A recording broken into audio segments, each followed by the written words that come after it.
Hello everyone, welcome back to the series of tutorials on C++. I am Deepak and in this tutorial I am going to talk about file processing. If you talk about memory or RAM, the data storage in this is temporary because it's volatile in nature. As soon as we power off the system, all the data in RAM or memory goes away, right? Another thing that we have are files. Files are used for data persistence. Data persistence means permanent retention of data. So computers store file on secondary storage devices such as hard disk, CDs, DVDs, flash drive and tapes. In this chapter, we will explain how to build C++ program that create, update and process data files. So let's talk about file and streams. C++ views each file simply as sequence of bytes. So we have something like this. So we can start with 0th byte, then first byte, and so on. This is n minus 1th byte, and then there is a end of file marker, which is also called EOF. So each file ends with an end of file marker or at a specific byte number recorded in a data structure which is maintained by operating system. When a file is opened, an object is created and a stream is associated with that object. The stream associated with these objects provide communication channel between a program and a particular file or device. For example, the scene object, which is also called standard input stream object. It enables the program to input data from the keyboard or from other devices. Similarly, other object, cout object, which is standard output stream object, enables a program to output data to the screen or to other devices. And there are two other objects, cerr and clog. Both these objects are standard error stream objects and they enable a program to output error messages to the screen or other devices, right? So to perform file processing, we need to include some headers like iostream and fstream. These two headers are very important and they should be included every time you are performing something on file. Here this fstream includes the definition for the stream class templates as we have discussed in our previous lecture also. So these stream class templates are basic underscore ifstream, which is used for file input, basic ofstream for file output, and basic fstream for file input and output.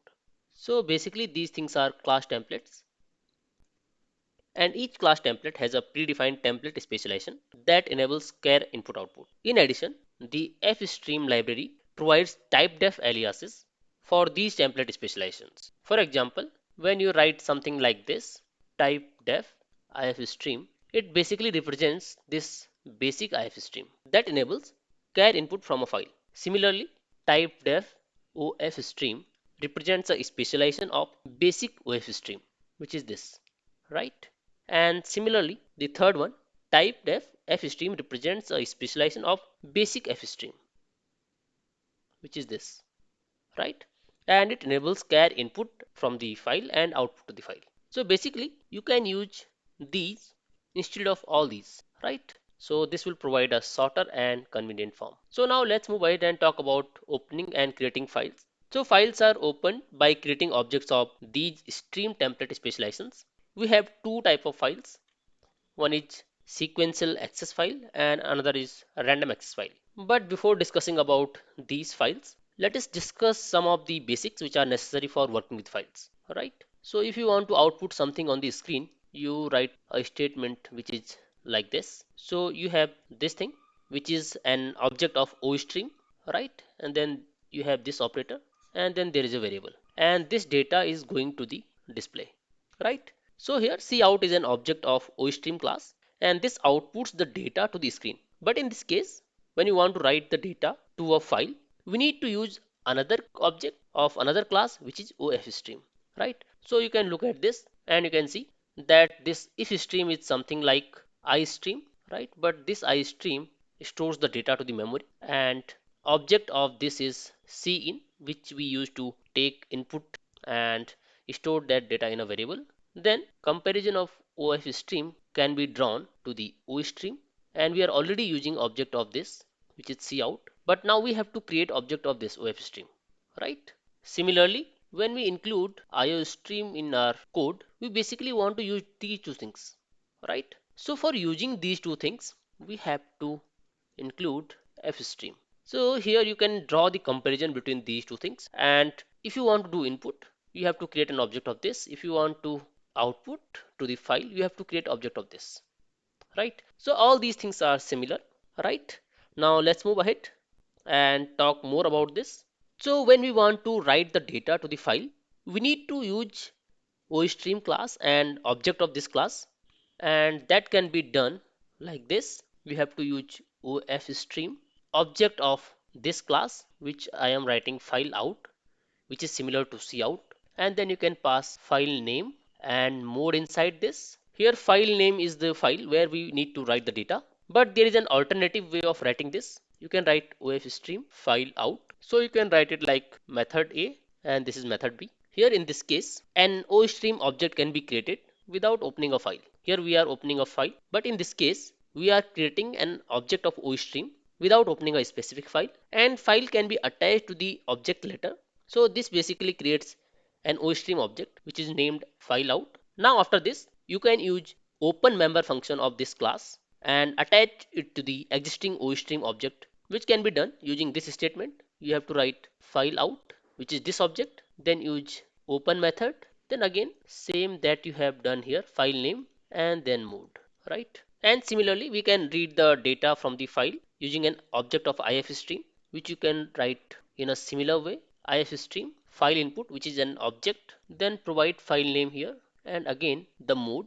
So here in this case, file name is the name of file from which we want to read the data. Then there is second argument in this constructor or in this function, and we are going to talk about in a moment. But even for reading the data from the file, you can use these two methods. So this is the first method, and second method is similar to this. You have to create an object first, which is ifstream, then file input. You are not opening file here, and after that you can write file input, then open, and again file name and mode. Clear? Now let's talk about the second argument, which is mode. Mode is basically a thing that tells you how can you open the file. So there are 6 modes. First is iOS app, second is iOS 8, third is iOS out, iOS in, fifth one iOS trunk, and the sixth one iOS binary. Now let's discuss these one by one. So when mode is iOS app, it will append all the output to the end of the file. In case of iOS 8, it will open a file for output and move to the end of the file. Normally this is used to append the data to the file, but data can be written anywhere in the file. After this, another mode iOS out, and this is used to open a file for the output only. Similarly, iOS in, it open a file for the input. iOS trunk, discard the file's content, and this is the default action for iOS out. So it means that when we are opening a file in iOS out mode, it will open a file for the output, but it will discard all the previous content that is inside the file. But in case of iOS append, the data is there. It does not discard any data, and new data that we want to enter into the file is appended after that, right? So I will implement all these things in a program that I am going to show you later. Now the last mode, iOS binary, it opens a file for binary content, which means non-text input or output. Clear? So till now we have seen all these things theoretically. Now move towards our editor and implement all these things that we have discussed till now. Okay, now I am on the text editor where I am including some of the header files that are necessary for working with this program. Now I will create a main function in which I am going to first create an object of OFStream, and object name is file out. In this object I am going to pass two arguments. One is student.txt, and this is the file in which I am going to write something, and another argument is iOS out, which is default argument also. So I can replace this statement using another statement, and in this case I am omitting this argument. So both these statements are equivalent. When we are using this mode iOS out, existing file will be truncated, and that means all the data which is in the file will be discarded. If the specified file does not exist with this name, then the OStream object will create the file using this file name, right? We can also use another statement in which the mode will be iOS app, which means append mode. And in this case, you can append data to the existing file, and this is not going to modify the data which is already present in the file. Right now I am not using this. Only this first statement is necessary for us. This line will open the file and establish a line of communication with the file.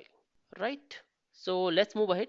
When we have created this file, we need to test the file whether the open operation is successful or not. So we can do this using an overloaded operator, and we have to apply that overloaded operator on this object, and inside this you can use cerr and pass some message here, which could be file could not be opened. Here we are using namespace std, so we don't need to use std here.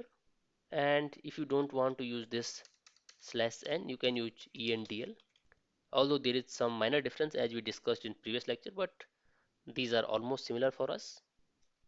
And then we can use exit and pass 1 here. So let's understand what these statements are doing.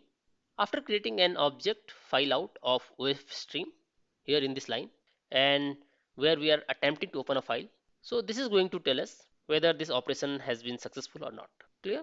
This condition will return a true value if either the false bit or the bad bit is set. Right? Some possible error that could occur here could be the case when we are attempting to open a non-existent file, or we might be attempting to open a file for reading or writing from a directory that you don't have permission to access, or opening a file for writing when no disk space is available. So there might be multiple errors, and in all those cases file will not be opened. Right? So we need to test it for those cases. Now let's talk bit about this function exit, in which we are passing 1. So this line invokes function exit to terminate the program. The argument to exit is returned to the environment from which the program was invoked.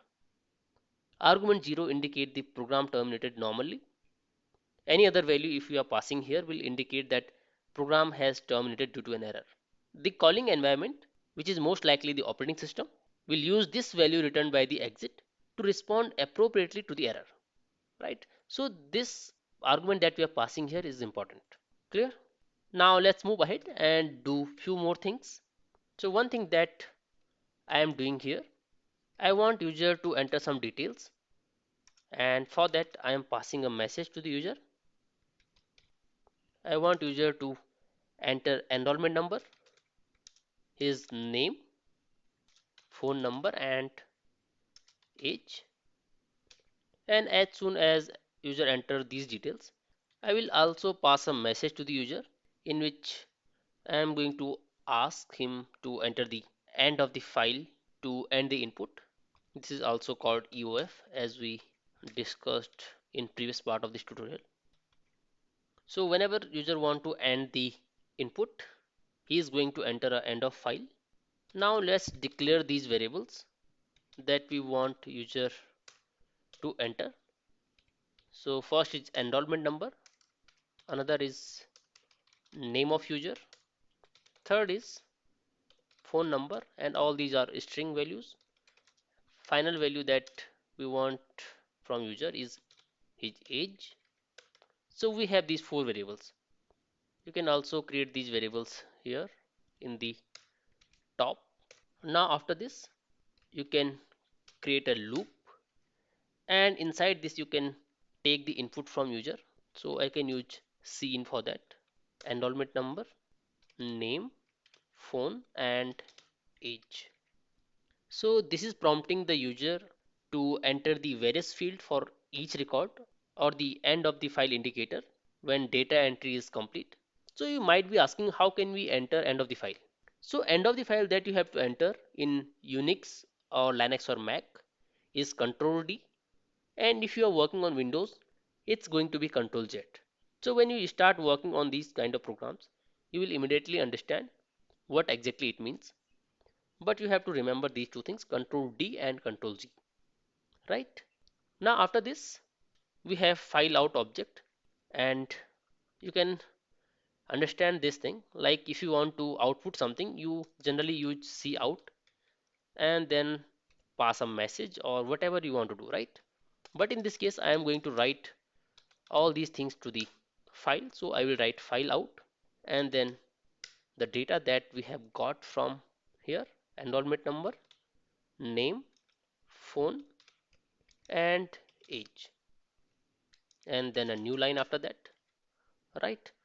But if you want to have some space between these two things, then you have to do something like this. Clear? So I will add this space after every data. So we have enrollment number, space, name, phone, and age. Clear? So I think we are done. Now this statement is going to write a set of data to the file student.txt using the stream insertion operator, this, and the file out object, which is associated with the file at the beginning of the program. Right? So let's move ahead. We are almost done. Once the user enter the end of the file indicator, this main function will terminate, and this implicitly invoke file out's destructor of this object, which closes the student.txt file. You can also close the OFStream object explicitly using the member function close in the statement using something like this, close. So that's how you are closing the object, right? So do one thing, just open students file from here. We don't have any student file at this moment. So let's compile this program. The program is compiled successfully. Now run the program, enter the enrollment number, name, phone number, and age.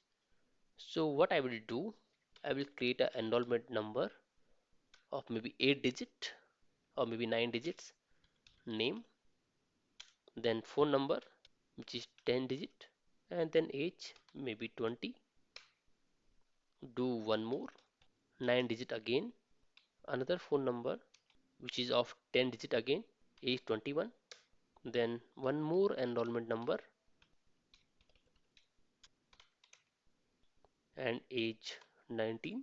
So as soon as you enter these values, we want to enter end of file now, because I think these three records are enough. So I will press Ctrl D. Now I will check students file here. So it should be there, you can see, and record is in this file, right? So we have created all these records using this. Clear? Now we want to read the data. So what I have to do for that? To read the data, I need to create an object of ifstream and read the file. So use ifstream file in, then pass the file name students.txt. Or what we can do, actually I can copy this whole function and create a new one like this. I have copied this whole thing. I am removing it from here. Why I am doing this? Because I don't want to enter all these things again. So I'm just commenting it out. It's a multi-line comment, right? So we have already this file. I don't want to write this over and over again. That's why I have created a new main function, which is not going to write the data. So I don't want to write the data on this file. Neither I want to pass this kind of message, right? One thing that I have to do, I need to create an object ifstream, and by default this is of iOS in mode. Even if I don't use this, it's totally fine, but I am using this as of now. This line is going to open the file for input only, and it means that file's content will not be modified. So this prevents unintentional modification of the file's content and is the example of principle of least privilege. So I am writing it here in the comments so that you can remember it. So it means we are providing least privilege to the file. If we don't need to write over it, we are not providing it any mode in which it can write. Clear? Now you have opened this student.txt file in iOS in mode, but we need to check it for any errors. So here is the statement from our previous program. Okay, now let's begin further processing. And here I am beginning with some stream manipulators, and for that I need to use a header file which is include IO manip, right?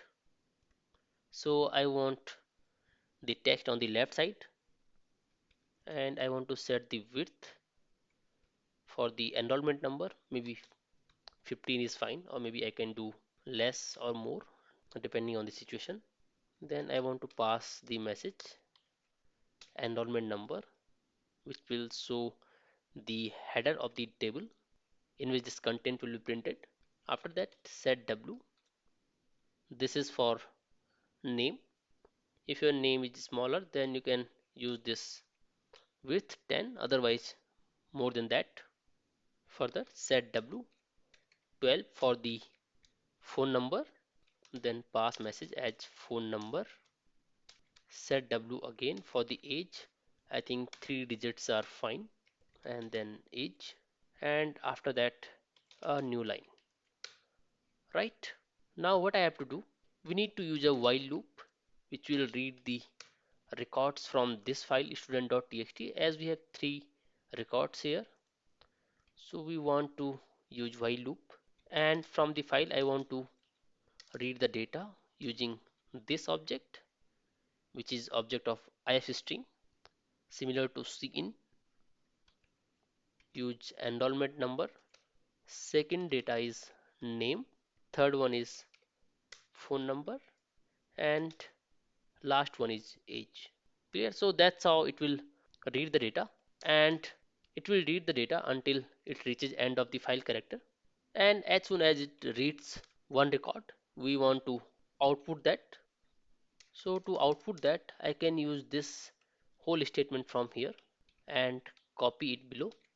Only thing that I need to modify here is that instead of these double quotes, I want to use variable name so that I get this data at this place. It's a name, then right. So it's all done. I think program is complete now. So do one thing, let's compile this program. Program is compiled successfully.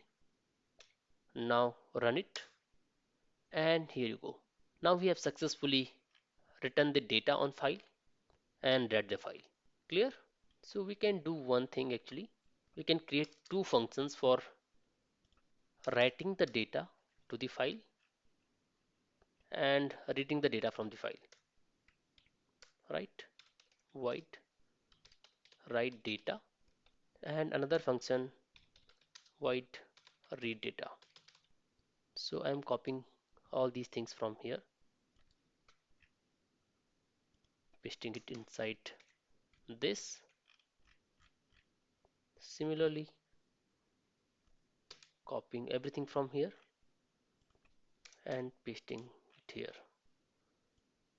We need only one main function, so I will copy the name of this function from here and read data. So now what I can do, I can again run this program and see if we are able to successfully write the data in this file and then successfully read that data. So now let's do one thing, compile this whole program and see if we are able to successfully write the data in this file and read the data again. Let's clear it first. First remove this student.txt. So we are not saving it. Now we don't have any students file. Compile this program again.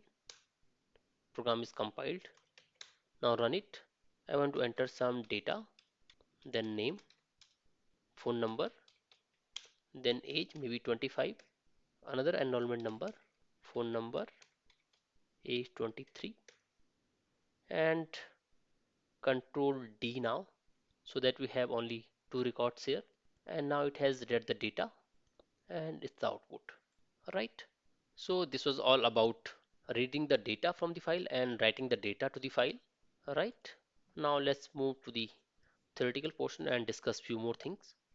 Okay, so till now you have seen all these things in a practical way. To retrieve the data sequentially from a file, program normally start reading from the beginning of the file and read all the data consecutively until the desired data is found. Sometimes it might be necessary to process the file sequentially several times. during the execution of a program.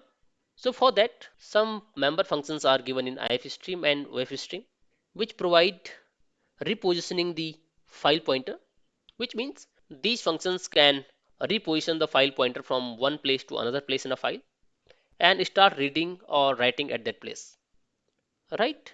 So these member functions are seekg, which means seek get for the ifstream, and seekp, which means seek put for the ofstream. Each ifstream object has a get pointer which indicate the byte number in the file from which the next input is to occur, and each ofstream object has a put pointer which indicate the byte number in the file at which the next output should be placed. So let's discuss about these things in more detail. So let us suppose we have ifstream and its object is file input, right? We have already opened a file, so you don't need to worry about that. So this is the object. If we write something like this, file input, then use the function seekg and then provide 0 here, it will reposition the file position pointer to the beginning of the file, which is location 0. It means beginning of the file, and attach it to the file input. Clear? So the argument that we are passing here is a long integer, but there is a second argument also that we can provide here. So you can write file input, then seekg. So I can write position in place of this first argument, and then there is another argument which is the seek direction, and this seek direction could be iOS beginning, iOS current, and iOS end. These three things are possible. So this second argument can be specified to indicate the seek direction. The first argument, which is iOS beginning, it is the default argument and it is used for positioning relative to the beginning of the stream. It is clear from the name that it is positioning the pointer to the beginning of that file or stream. Second argument is iOS CUR, which is used for positioning relative to the current position. And third argument is used for positioning relative to the end of the stream. So what does it exactly mean? Let us suppose you have a file which is beginning from this place and ending here. But right now we are reading the file or maybe writing the file, and current position is this, right?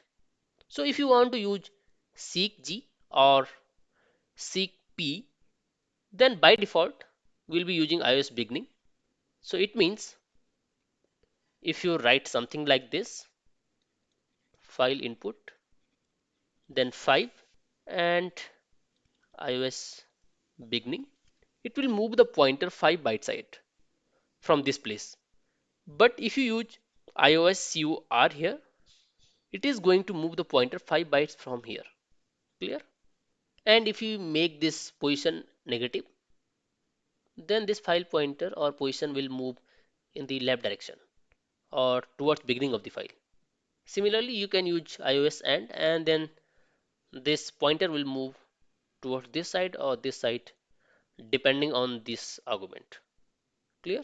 So now let's take some examples of positioning the get file position pointer and see how it works.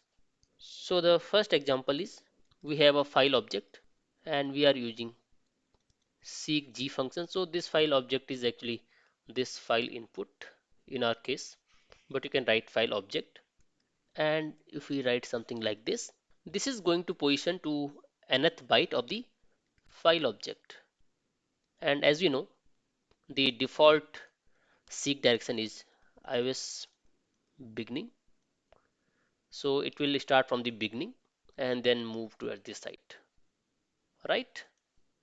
Second, we have a file object, and if you write n and then iOS CUR, it will position n byte forward in the file object.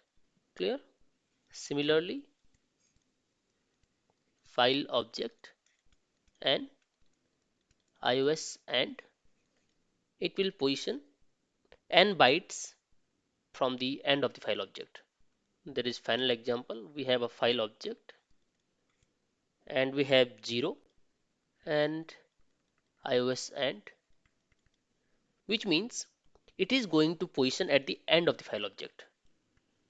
These same operations can be performed using OStream member function seekp.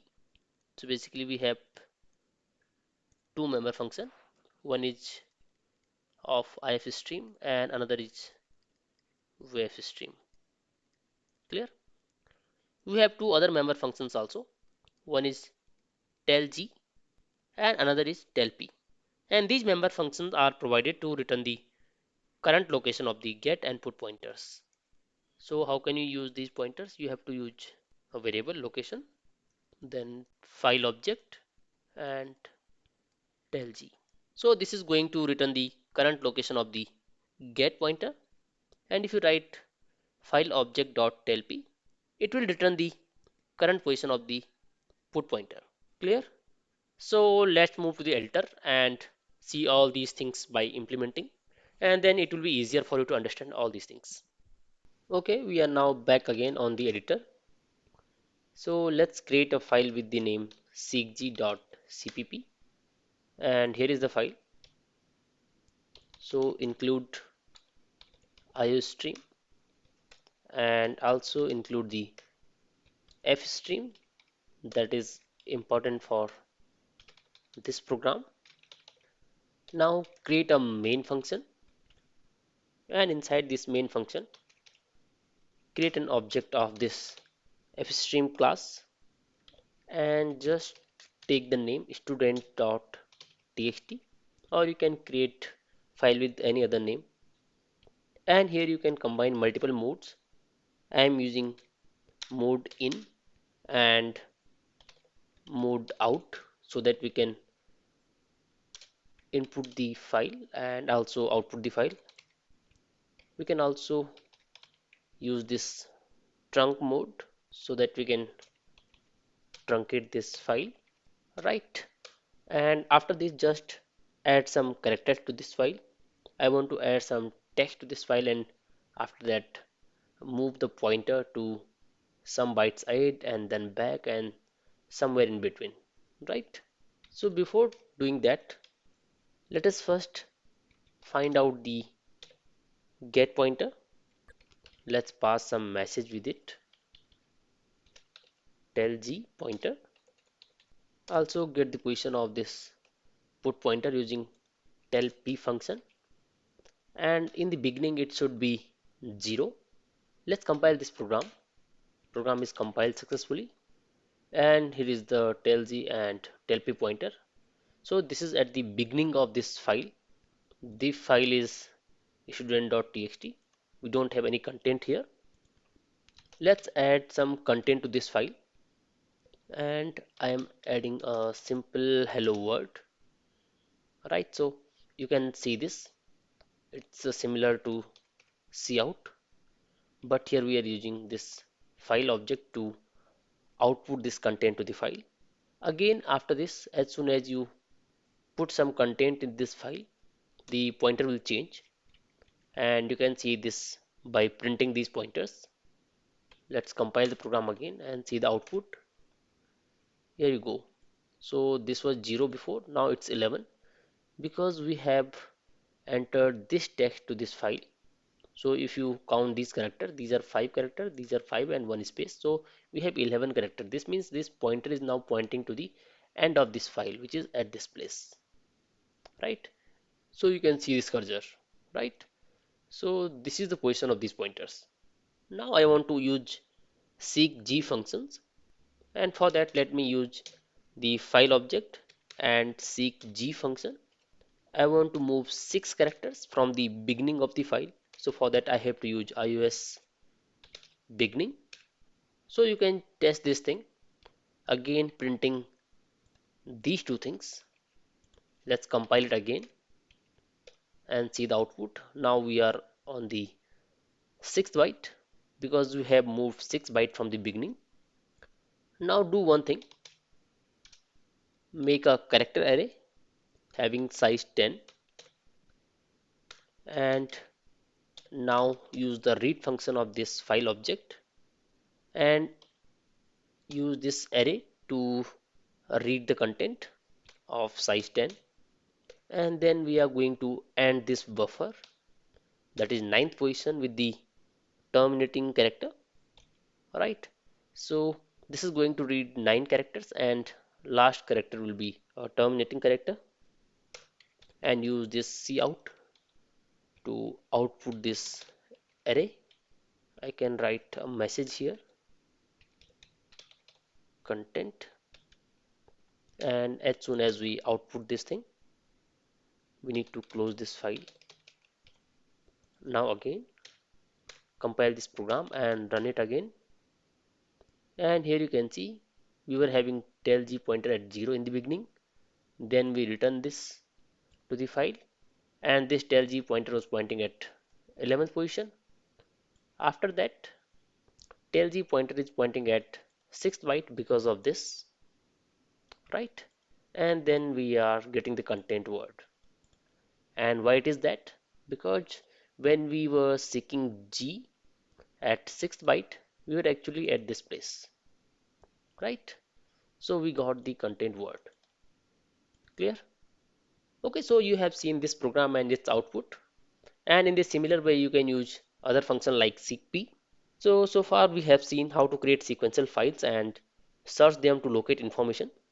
But sequential files are inappropriate for instant access applications, in which a particular record must be located immediately. Some of the common applications that require instant access are airline reservation system, banking system, ATM machines, and other kind of transaction processing system, because these systems require rapid access to specific data. A bank might have millions of customers, yet when a customer uses an ATM, the program checks the customer account in a few seconds or maybe less than that, and it tells you about your account balance or anything else, right? So this kind of instant access is made possible with random access files. Individual records of random access files can be accessed directly or maybe quickly without having to search other records. But I think this content is enough for this tutorial. That's why we are going to study random access file in upcoming tutorials. If you have any doubt or queries till now, you can just post your queries in the comments and I will be there for you. If you want me to make tutorials on any other topic, you can also post your topics in the comments below, and then I will try to look into them and make some tutorials whichever is suitable, right? So see you guys in the next video. Till then, thank you so much.